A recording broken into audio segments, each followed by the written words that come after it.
Commitment ನಮ್ಮ RTI ಇರೋದು 220 days. ಇನ್ನೂ ಕೂಡ 9 days ನನ್ನ ಹ್ಯಾಂಡಲ್ ಇದೆ. ಈ ಸ್ಟ್ರೈಕು ಏನಾದ್ರು ಆದರೆ ಆ ಟೈಮಲ್ಲಿ ಒಂದು ಹ್ಯಾಂಡಲ್ ಇಟ್ಕೊಳ್ಬೇಕಾಗಿಲ್ಲ, ಅಂದ್ರೆ ಕಲಿಕೆ ತೊಂದರೆ ಆಗುತ್ತೆ. ಸೊ ಮಕ್ಕಳಿಗೆ ಕಲಿಕೆಗೆ ತೊಂದರೆ ಆಗದೆ ಇರತಕ್ಕಂಥ ರೀತಿಯಲ್ಲಿ ನಾವು ಸಮೀಕ್ಷೆಯನ್ನ ಮುಗಿಸ್ಲಿಕ್ಕೆ, ಮತ್ತು ಇಡೀ ರಾಜ್ಯದಂತ ಆಸೆ ಇದೆ, ಆಸಕ್ತಿ ಇದೆ ಜನರಿಗೆ. ಸುಮಾರು 90% ಹತ್ತತ್ರ ಬಂದಿರೋದ್ರಿಂದ ಆಲ್ಮೋಸ್ಟ್. ಅಫ್ಕೋರ್ಸ್ ಬ್ಯಾಂಗ್ಳೂರು ಅಂತಲ್ಲಿ ಏನು ಮಾಡೋಕ್ಕಾಗಲ್ಲ. ಕೆಲವು ಸತಿ ನಮಗೇನು ಬೇಜಾರು ಅಂತ ಹೇಳಿದ್ರೆ ಓಟು ಹಾಕಲ್ಲ ಜನರು. ಆದ್ರೆ ಎಲ್ಲರಿಗೂ ಕೂಡ ಅಪೇಕ್ಷೆಯನ್ನ ಮಾತಲ್ಲಿ ಇರ್ಬೋದು ಮಾಡೋದು, ಅದು ಮೋಸ್ಟ್ಲಿ ನನಗನ್ಸುತ್ತೆ ಡೆಮೋಕ್ರಸಿಗೆ ವಿರುದ್ಧ.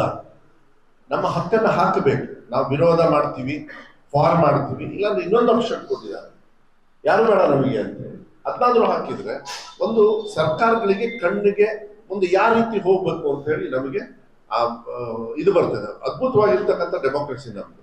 ಅದನ್ನ ರೈಟ್ಸ್ ನಿಮ್ಮಲ್ಲೇ ಇರ್ತದೆ. ನೀವು ಕಾಸ್ಟ್ ಮಾಡಲಿಲ್ಲ ಅಂದ್ರೆ ಅಲ್ಲಿ ನೀವು ಕೆಟ್ಟವ್ರು ಆಗ್ತೀರಿ. ನಿಮ್ಮ ದೇಶಕ್ಕೆ ನಿಮಗೇನು ಸ್ವತಂತ್ರ ಕೊಟ್ಟಿದ್ದಾರೆ ಅದನ್ನ ನೀವು ಉಪಯೋಗ ಮಾಡ್ಕೊಳ್ಲಿಲ್ಲ ಅಂದ್ರೆ you are going against your own system. So ಅದಕ್ಕೆ ಇದು ಬಹಳ ಮುಖ್ಯ ಆಗ್ತದೆ. ನಾವು ಕೂಡ ಒಳ್ಳೆ ರೀತಿಯಲ್ಲಿ ನಾವು ಇದನ್ನ ಮಾಡ್ಕೊಂಡು ಬಂದಿದ್ದೀವಿ.